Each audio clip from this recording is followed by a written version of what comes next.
अवधेश जी, आपके पास आते हुए ये सब तो चल ही रहा है, इसी बीच आपके मुखिया एक पोस्ट कर देते हैं, उससे भी खलबली मच जाती है, कांग्रेस नाराज हो जाती है, कहती है ऐसी तो कोई बात ही नहीं है। देखिए, कहीं कोई नाराज नहीं। आपके पास इतनी जल्दी नाराजगी कांग्रेस की कहां से चली आई?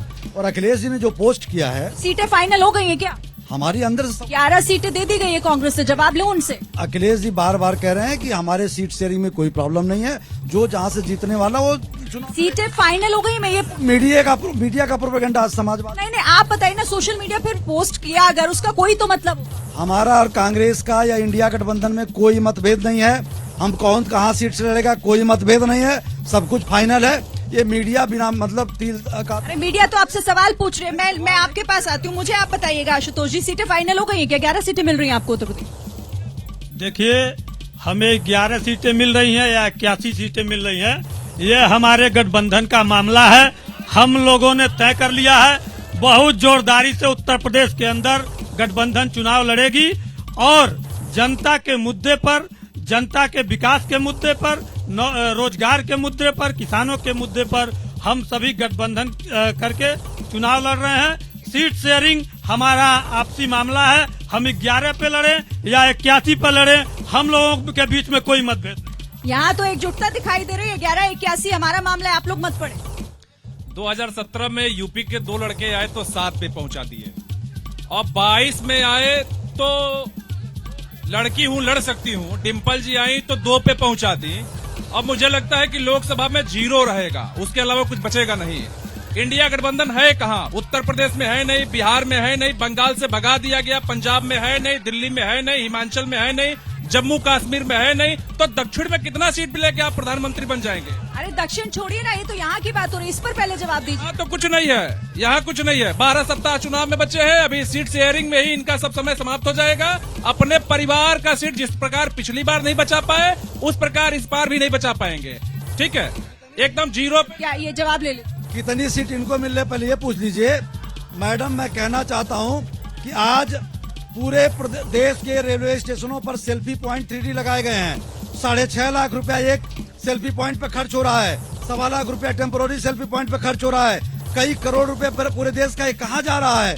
आज देश में 5.44% बेरोजगारी दर था 2014 में, आज 10.05% है।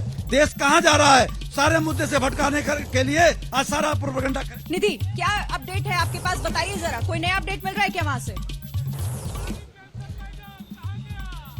बिल्कुल शिरीन, देखिए इस वक्त जीतन राम मांझी के घर पर बैठक थोड़ी देर में शुरू होगी। टाइमिंग बदल दिया गया, जगह बदल दी गई। पहले 7 बजे बैठक थी और संतोष सुमन के घर पर ये चर्चाएं थी कि बैठक होगी, लेकिन अब जीतन राम मांझी के घर पर बैठक है और 6 बजे 1 घंटे पहले। और चूंकि जीतन राम मांझी के घर पर बैठक है, मेरे साथ दानिश रिजवान है, इनसे मैं एक बार एक सवाल आपसे क्विकली लेना चाहूंगी कि क्या मंत्रणा अंदर चल रही है इस वक्त, और क्या जीतन राम मांझी संभावनाओं का जो द्वार है वो पूरा खोल कर रखे हुए ताकि कहीं भी एंट्री और एग्जिट कर सके? नहीं, एंट्री और एग्जिट की बात नहीं है। देखिए, ये सवाल इसलिए खड़े हो रहे हैं कि नंबर का फासला है। दिनेश बघेल कब तक पहुंचेंगे? अब ये तो कांग्रेस के नेता बताएंगे, हम थोड़े बता सकते हैं। ले आ रहे आते हैं तो उनकी मर्जी है, हमने तो कोई इन्विटेशन किसी को नहीं दिया है। अगर वो आते हैं तो उनकी मर्जी है। देखिए, मैंने कहा ना कि सवाल सिर्फ इसलिए खड़े हो रहे हैं कि आंकड़ों का खेल है, लेकिन कहीं से कोई सवाल बन नहीं रहा है। बन इसलिए नहीं रहा है कि आदरणीय जीतन राम मांझी जी ने स्पष्ट कर दिया है कि वो एनडीए के साथ है। हमारे पार्टी के राष्ट्रीय अध्यक्ष संतोष कुमार सुमन जी ने स्पष्ट कर दिया है कि वो एनडीए के साथ है और प्रधानमंत्री नरेंद्र मोदी जी के साथ है। स्पष्ट तो कहीं आरजेडी भी कर रही है, बीजेपी भी कर रही है, जेडीयू भी कर रही है। स्पष्ट तो तब तक नहीं हो जाता जब तक नई सरकार नहीं बन जाती है। सब तो ये कह रहे हैं कि मांझी से बातचीत चल रही है, आरजेडी भी यही कह रही है कि हम लगातार संपर्क में हैं। देखिए, ऑफिशियल तो आरजेडी का मैंने किसी नेता का स्टेटमेंट नहीं सुना है कि मांझी जी के संपर्क में है। अनऑफिशियली मैं भी सुन रहा हूं, लेकिन हम प्रधानमंत्री नरेंद्र मोदी जी के संपर्क में हैं, ये स्पष्ट है। ये मैं आपको ऑफिशियली बता रहा हूं। 1 घंटे पहले आपको प्रीपोन करने की जरूरत कैसे पड़ गई? देखिए, ये प्रीपोन नहीं किया गया है। देखिए, टेक्निकली चीज है, थोड़ा सा कंफ्यूजन हो गया था।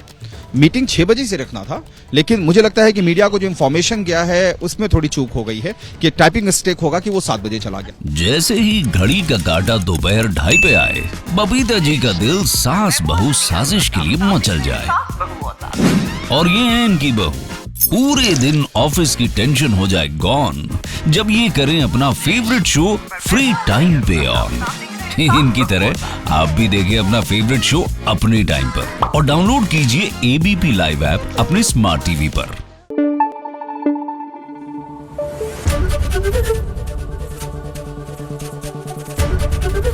एबीपी न्यूज आपको रखे आगे।